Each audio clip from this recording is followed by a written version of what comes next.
Gente bonita, em Goiás, 9 horas, nós estamos começando mostrando a micro-hortinha da Dona Mãe. Tá vendo? Isso aqui é um remédio para diabetes, aquilo ali são quiabos, aquilo ali é abobrinha, aquilo ali é pepino, abobrinha, mais pepino, tá nascendo uma coisa aqui que nós ainda não sabemos o que é. Ui, nossa senhora.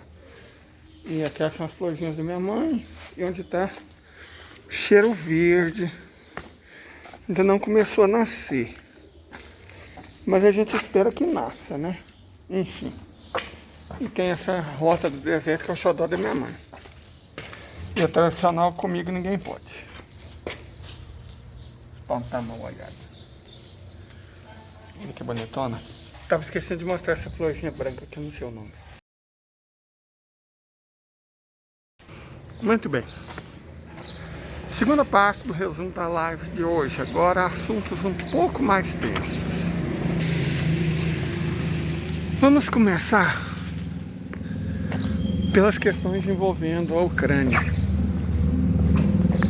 Os próprios Estados Unidos já jogaram a toalha. Não há mais o que possa ser feito. Vários analistas americanos, não dá mais. Eles já estão até conformados com o fato de que o Putin quer Odessa. É claro que ele quer Odessa. Não nos esqueçamos das atrocidades nos porões de Azovstal, dos laboratórios de armas biológicas. A Rússia passou a mão em muita gente, que está guardadinha, só esperando. E o Putin falou que vai fazer uma espécie de Nuremberg. E é claro que vai ser em Odessa, pelo mesmo motivo que Nuremberg foi Nuremberg. Foi onde nasceu o partido nazi, né? Porque Odessa, o famoso massacre dos sindicalistas, foi onde começou o pogrom contra os russos étnicos. 2008, as emissoras de TV, a mídia parece que não lembra, mas os russos se lembram. Incendiaram um prédio com os caras dentro. Várias lideranças sindicais. Tinha até um ex-presidente envolvido. E os russos falaram que vai passar a mão nisso, todos eles, em todos eles. Então Odessa vai ser a Nuremberg russa. Para que Odessa seja Nuremberg russa, Odessa tem que ser capturada. E aí, né, acontece duas coisas. A Ucrânia fica sem acesso ao mar e a Transnistria incorporada. Transnistria no momento está muito isolada e tal. Então incorpora a Transnistria. Se a Moldávia continuar nessas de pronásia, vai a Moldávia inteira. Sem problema. Vai a Moldávia inteira. E aí eu vi um analista Yankee, sensato inclusive, falando: o que vai ser? Nitidamente o Sudeste sempre foi russo, então vai voltar a ser russo. O litoral também vai ser todo russo. Em resumo, a nova Rússia. A questão é o que o Vladimir Vladimirovich pensa em fazer com o restante. E aí não são as palavras do analista, daqui para frente são as minhas. Esse restante a gente pode dividir em três. Vamos chamar de Malorrússia, aquelas províncias em que os russos étnicos não são necessariamente maioria, mas cujas cidades foram fundadas por russos.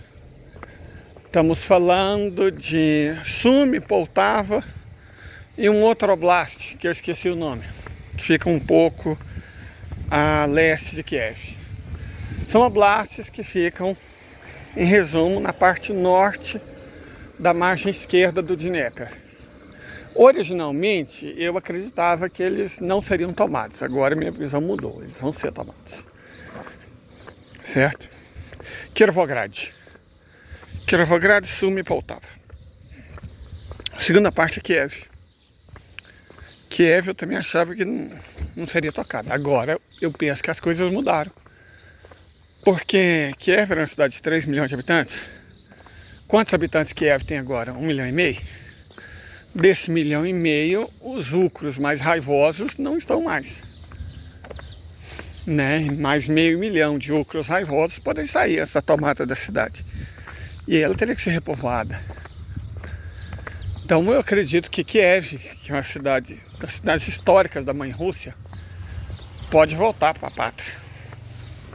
Originalmente não, mas os ucranianos quiseram assim. E aí finalmente nós temos a Ucrânia propriamente dita, que são as terras ao norte dos oblastes litorâneos e a oeste do Dnieper. O que vai ser feito dessas terras? A Ucrânia mesmo, a Ucrânia étnica, a Ucrânia cultural, a Ucrânia linguística. O que vai ser feito dessa área? Olha, independente nunca mais vai rolar. Isso é óbvio. Porque ela pode ser tentada a ser uma espécie de Letônia, Estônia, Lituânia, Finlândia, ser usada como arma contra a Rússia. Isso não vai acontecer. Mas não vai mesmo. Então as hipóteses são duas: anexa e põe para correr quem acha ruim, ou transforma num protetorado. Anexar tem alguns inconvenientes. Primeiro porque o que restou de gente nessas áreas, o que é uns 15 milhões de pessoas, eles odeiam os russos. Foram ensinados a odiar, né? Por anos de educação ideológica. Foram ensinados a odiar. E aí é igual aquele bolsonarista fanático, sabe? Bolsonarista, evangélico. Esse não tem mais conserto, não tem mais como ele viver em sociedade. Não tem, infelizmente, eu nem gostaria de estar lembrando isso, porque eu sei que tem gente que tem parentes assim. E é triste. É triste você ver alguém que você gosta ou já gostou nessa situação, mas o fato é que essas pessoas talvez não tenham mais salvação. E aí o que a Rússia vai fazer com essa gente? Colocar no próprio território? Garantir a eles a liberdade para andar por toda a Rússia? Não sei se é um bom negócio. E acredito que os russos saibam que talvez não seja um bom negócio. Então é criar uma espécie de protetorado. Uma coisa parecida com o que a Finlândia foi no imediato pós-guerra. Ah, meu Deus, tucano, dos grandes. Ah lá, não é tucano não, é uma ave preta, urubu. É, tá vendo? É urubu. Tinha outro em cima daquela árvore, aquele cajazeiro.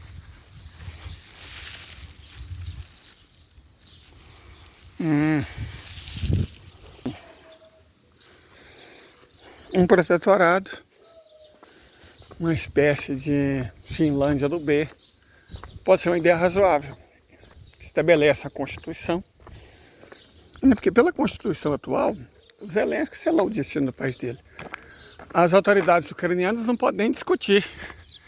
Então só resta impor a rendição incondicional. Você reimpõe, reescreve uma nova Constituição, refaz as fronteiras e deixa o país mais ou menos assim, ó.